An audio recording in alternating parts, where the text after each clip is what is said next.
आपको मालूम होगा कि ये सोमवार का दिन सावन के महीने का सोमवार इतना प्रसिद्ध क्यों है?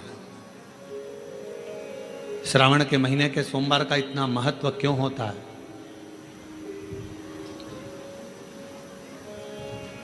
उसका एक कारण, सावन के सोमवार का इतना महत्व क्यों है? सारे सोमवार होते हैं, सारे श्रावण सोमवार का दिन होता है, सारे सोमवार मान्य होते हैं, पर सावन के सोमवार की इतनी महत्वता क्यों है? किस लिए? और शायद हमको लगता है कि जितने भी आस्था चैनल पर कथा सुन रहे हैं, जितने फेसबुक यूट्यूब पर कथा सुन रहे हैं, जितने आपने अपने मोबाइल पर सोशल मीडिया में कथा सुन रहे हैं, हमारे को लगता है कि उनको भी नहीं मालूम होगा कि सावन के सोमवार की इतनी महत्वता क्यों है। किस लिए? सावन के सोमवार की महत्वता इसलिए है कि भगवान देवाधिदेव महादेव का विवाह ख्याति देवी लक्ष्मी जी से करना चाहती थी, पर माता लक्ष्मी ने, भगवान शिव ने माता लक्ष्मी का चेहरा देखा, पढ़ लिया कि ये तो भगवान नारायण के स्नेह है, और भगवान नारायण लक्ष्मी जी से विवाह करना चाहते। और दोनों के विवाह की बात भगवान देवाधिदेव महादेव ने माता ख्याति देवी से कह दी कि इनका विवाह करो। अब माता लक्ष्मी जी ने बड़ा निवेदन करा, आपने हमारा विवाह भगवान नारायण के साथ में कर दिया, हमारे मन की बात को रख लिया, बड़ी कृपा करी भोले बाबा। मेरा मन है मैं आपके चरणों की सेवा करूं, मुझे कोई सेवा आपकी बताओ। शिव मंदिर में कभी भी जाकर पंडित जी से मत पूछना कि यहां की कोई सेवा मुझे बताओ।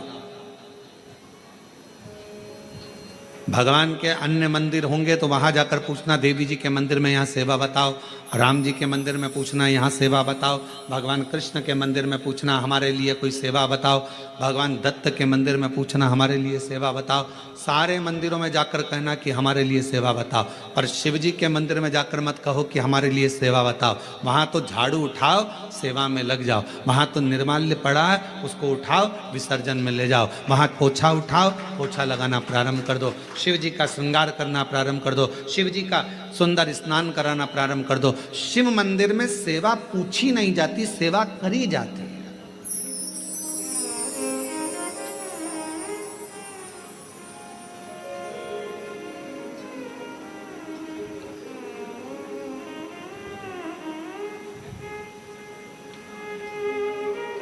वहां सेवा करना पड़ती है। एक राज सिंहासन पर बैठने पर, एक कुर्सी पर बैठने पर, एक पद पर बैठने पर आपका कर्तव्य है कि आप बीच राह में से निकल कर जा रहे हैं, राज्य में से निकल कर जा रहे हैं, कोई दुखी आपको दिख रहा है, कोई गलत कार्य हो रहा है, आप अच्छे सिंहासन पर बैठे हैं, पद पर बैठे हैं, कुर्सी पर बैठे हैं, प्रतिष्ठा में बैठे हैं, आपकी बात दुनिया मानती है, तो आप उस गलत चीज को, गलत काम को हटाकर कुछ अच्छा कर सकते हो। आपको करना है, आप सेवा के लिए तत्पर रहे। यहाँ चुनाव होते हैं, जम के तो बोलो, पार्षद बनते हैं, जम के बोलो, बनते हैं, अध्यक्ष बनते हैं, उपाध्यक्ष बनते हैं, सचिव बनते हैं, सारे पद दिए जाते हैं। एक विधायक का भी पद दिया जाता है, सांसद का भी पद दिया जाता है, अध्यक्ष का भी पद दिया जाता है, पार्षद का भी पद दिया जाता है, सरपंच का भी पद दिया जाता है। और ये पद केवल एक जगह पर नहीं, पूरी दुनिया में दिए जाते हैं। क्यों दिए जाते हैं? पार्षद जिस वार्ड का पार्षद होता है, जिस क्षेत्र का पार्षद होता है, उस क्षेत्र के पार्षद को, उस क्षेत्र के लोगों को बोलना ना पड़े कि पार्षद साहब हमारी ये नाली की प्रॉब्लम है, हमारी रोड की प्रॉब्लम है, हमारी ये प्रॉब्लम है। पार्षद उसी क्षेत्र का है, उसी कॉलोनी का है, उसी सोसाइटी का है। वो वहाँ घूमे और घूमने के बाद वो देखे कि मुझे सेवा का मौका कहाँ मिलेगा, मैं कहाँ सेवा करूँ, मैं ये नाली बनवा दूँ कि रोड बनवा दूँ, कि मुझे ये करना है। वहाँ कहना नहीं पड़े, शंकर के मंदिर में कहना ना पड़े कि तुम्हें ये करना। शिव मंदिर में जाकर कभी नहीं पूछना कि मुझे सेवा क्या करना। शिव मंदिर में तो जाकर सेवा का क्रम करो। अब लक्ष्मी जी पूछ रही हैं भोले बाबा से, आप मुझे बताओ, मैं आपकी सेवा में लगना चाहती हूँ। शिव जी ने कहा कि मैं क्या सेवा बताऊं, आप जाओ भगवान नारायण की सेवा करो। पर लक्ष्मी जी ने सोचा कि देवाधिदेव महादेव मुझे सेवा नहीं बता रहे हैं। सावन का महीना था, सोमवार का दिन था।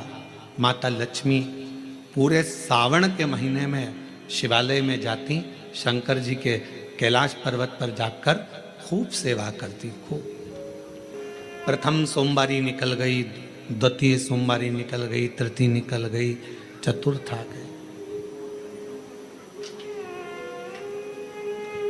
सोमवारियां निकलती चली गई। सावन का आखिरी सोमवार, देवाधिदेव महादेव प्रसन्न हो गए। लक्ष्मी को बुलाया, हे लक्ष्मी,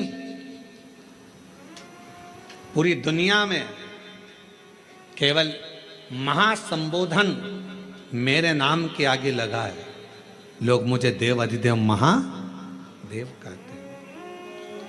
सारी पुराणों को केवल पुराण कहा जाएगा, पर शंकर की पुराण को भी महासंबोधन से संबोधित किया जाएगा, शिव महापुराण। लक्ष्मी, मुझसे जो जुड़ा हुआ है, मेरे नाम के आगे महासंबोधन लगा हुआ है, लोग मुझे महादेव कहते। पर लक्ष्मी, तूने पूरे श्रावण के महीने में मेरी सेवा करी है, और आज सोमवारी के दिन तूने मेरी अविरल भक्ति को धारण करा है। बिना पूछे सेवा में, बिना दिखावे के तल्लीनता से सेवा करी है। मैं अपना महासंबोधन दुनिया में किसी को नहीं देता, आज तुझे दे रहा हूँ। और लक्ष्मी केवल लक्ष्मी नहीं रही, उस दिन से लक्ष्मी माँ लक्ष्मी।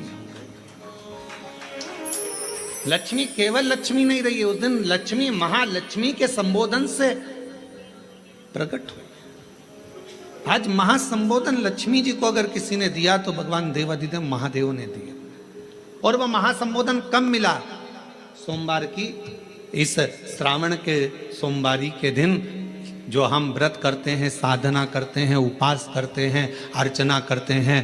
पूरे वर्ष आप सोमवार का व्रत करते हैं कि नहीं करते वो पता नहीं, पर सावन के महीने में 4-5 जो भी सोमवार पड़ जाएं, अगर उस पर अगर आपने व्रत कर लिया, व्रत को धारण कर लिया, या शिवालय के जाकर भगवान शंकर की आराधना कर ली, तो पूरे वर्ष के सोमवार का फल सावन के महीने के 5 या 4 सोमवार में प्राप्त हो जाए।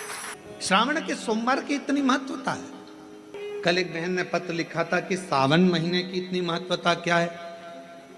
हमने शिव महापुराण के अंदर पढ़ा तो ऐसा सावन महीने का ज़्यादा लेख शिव महापुराण के अंतर्गत नहीं मिला। श्रावण महीने की इतनी प्रबलता क्यों मानी गई? तो हमारा एक तो सोमवार का महत्व, सावन के सोमवार का महत्व क्या है, कोई आपसे पूछे तो आपको बताना चाहिए कि इस दिन लक्ष्मी को महालक्ष्मी कहा गया। शिव जी ने सफलता, कल वाला प्रश्न, शांति, दिशा और सफलता बिना मांगे मिलती है शिव के दरवाजे से। क्या क्या चीज? शांति, दिशा और सफलता। शिव के दरवाजे पर जाकर केवल आप सेवा करो, शिव के दरवाजे पर जाकर आप केवल जल अर्पित करो, शंकर जी की चौखट पर जाकर आप नमन करो, देवाधिदेव महादेव के शिवालय में जाकर प्रणाम करिए। भगवान शंकर की चौखट पर, द्वार पर अगर आप जा रहे हो, 3 चीजें आपको मांगना नहीं पड़ेगी। जैसे लक्ष्मी जी ने शिव जी से नहीं मांगा कि मुझे महासंबोधन दो, लक्ष्मी जी ने नहीं मांगा कि मुझे भगवान विष्णु दो, लक्ष्मी जी ने नहीं मांगा कि मुझे ये देना। लक्ष्मी जी तो शंकर भगवान की सेवा में लग गई, तो लक्ष्मी जी को 3 चीजें अपने आप मिल गई। एक शांति हृदय की, दूसरा दिशा, लक्ष्मी जी को कहाँ जाना है, और तीसरे नंबर पर सफलता। माता लक्ष्मी केवल लक्ष्मी नहीं रही, उनको महालक्ष्मी कहा गया। महालक्ष्मी